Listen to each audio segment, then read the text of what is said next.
अस्सलाम वालेकुम, मैं हूं आपका टीचर बिलाल और आज हम फिज़िकल क्वांटिटीज़ को डिस्कस करने की कोशिश करेंगे।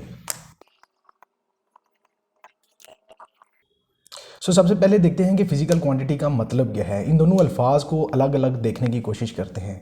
फ़िज़िकल का क्या मतलब है? अगर हम उर्दू में इस चीज़ को देखते हैं तो उर्दू में इसका मतलब होता है जिस्मानी या मादी, और इंग्लिश में अगर हम इसका लफ्ज़ी मतलब देखें तो वो बनता है द मटेरियल थिंग, या वो चीज़ विच कैन बी मेजर्ड। और क्वांटिटी का मतलब होता है मिकदार। फिज़िकल क्वांटिटी का मतलब बना कि the quantity which can be measured. ठीक है, अब कौन कौन सी क्वांटिटीज़ को हम मेजर कर सकते हैं? हम लेंथ को, yes we can measure length, yes we can measure time, yes we can measure mess.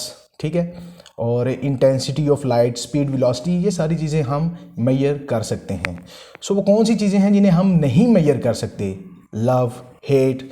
मैं चाहूँ भी तो वो अल्फाज लिख ना पाऊँ जिसमें बयां हो जाए कि कितनी मोहब्बत है तुमसे। हम मोहब्बत को और नफ़रत को, इन चीज़ों को हम मेजर नहीं कर सकते। ठीक है, फिज़िकल क्वांटिटीज़ को आगे दो टाइप्स में डिवाइड किया जाता है।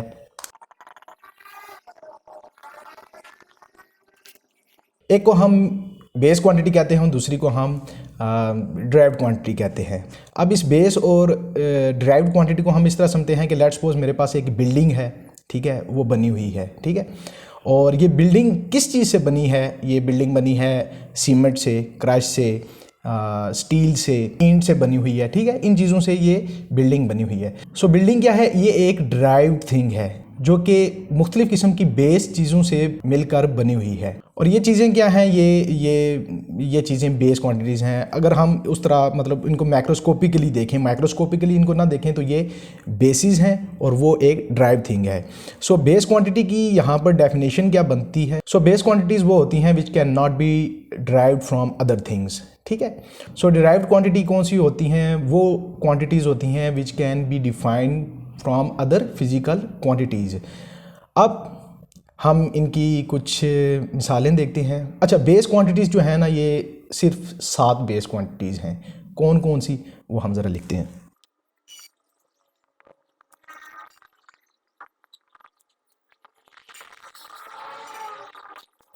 सॉरी, ये जो इंटेंसिटी ऑफ लाइट है ये थोड़ी सी वीडियो से बाहर चली गई है, लेकिन ये ही 7 जो हैं ये बेस क्वांटिटीज़ हैं: length, mass, time, electric current, temperature, amount of substance और इंटेंसिटी ऑफ लाइट। ठीक है, और डिराइव्ड क्वांटिटीज़ कौन सी हैं? ये हज़ारों की तादाद में हैं। आप कोई भी ले सकते हैं। फॉर एग्जांपल मैं चंद लेने की कोशिश करता हूँ।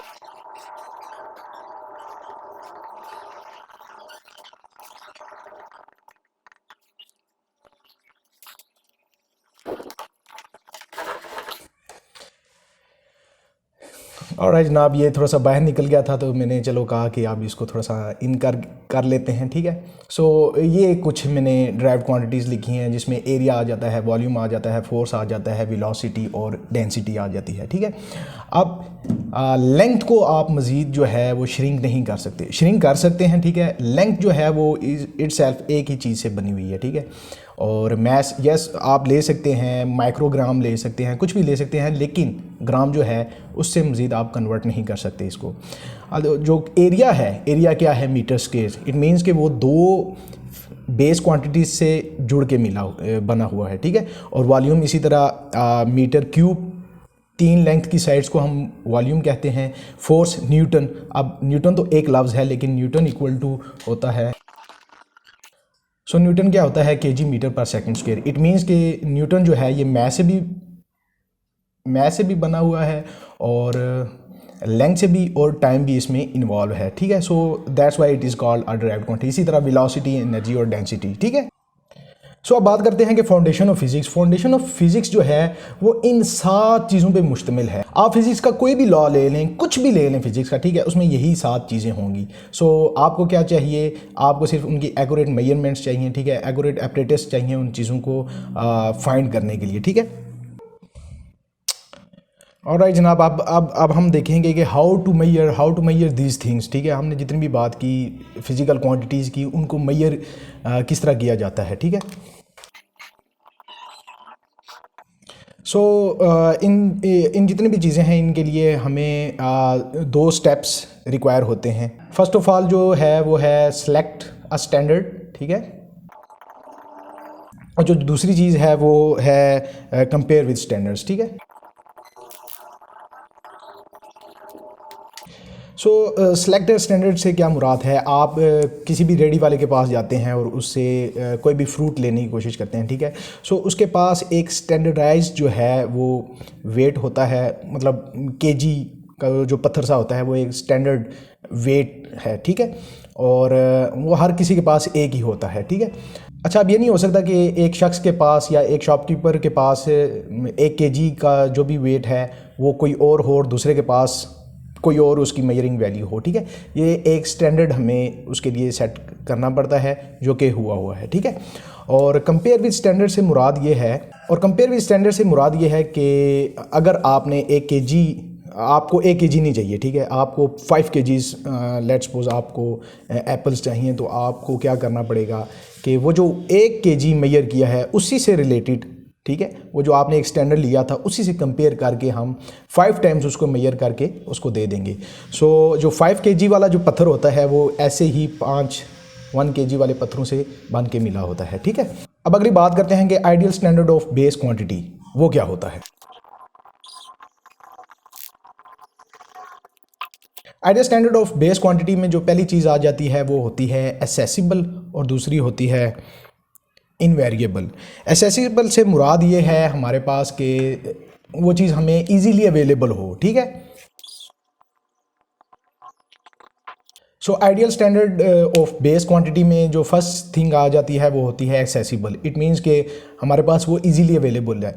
मतलब एक शख्स अगर इस्लामाबाद में बैठा हुआ है, ठीक है, और उसको कोई स्टैंडर्डाइज्ड कोई बेस क्वांटिटी चाहिए, ठीक है, आप कह सकते हैं कि 1 kg का कोई चाहिए, तो ये नहीं है कि वो सिर्फ कराची से ही मिलता है, यहाँ पर अवेलेबल नहीं है, बल्कि वो स्टैंडर्डाइज जो है वो इजीली एक्सेसिबल हर किसी के लिए होना चाहिए, ठीक है। और इनवेरिएबल से ये मुराद है कि ये नहीं है कि एक शख्स ने उसको स्टील से बनाया हुआ है और दूसरे ने उसको साबुन से बनाया हुआ है, ठीक है। सो इनवेरिएबल में ये आ जाता है कि उसमें चेंजेस आ जाती हैं, वक्त के साथ साथ चेंजेस आ जाती हैं, ठीक है।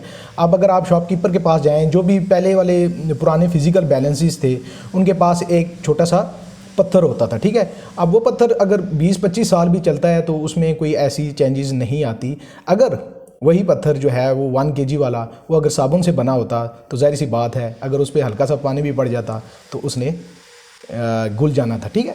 और उसमें जाहिर सी बात है फिर उसमें चेंजेस आ जानी थी। सो ऑलराइट जनाब, जितनी भी किताब में बातें थी वो तो हमने सारी बता ही दी हैं। और आखिर में अगेन आपसे यही कहेंगे कि जो भी कमियां थी वो ज़रूर कमेंट्स में बताइएगा। जो भी ज़्यादती थी, क्या चीज़ होनी चाहिए, क्या चीज़ नहीं होनी चाहिए लेक्चर्स में, आपने हमें ज़रूर कमेंट सेक्शन में बताना है। और एक और बात कि अगर ये चैनल अच्छा लगता है, ठीक है, तो इसको ज़रूर सब्सक्राइब कर लीजिएगा, बेल आइकॉन को भी दबा दीजिएगा, ये भी सारे कहते हैं, और लाइक भी कर दीजिएगा, ठीक है। सो खुश रहें, आबाद रहें, और आपने टेंशन किसी चीज़ की नहीं लेनी। खुदा हाफिज़।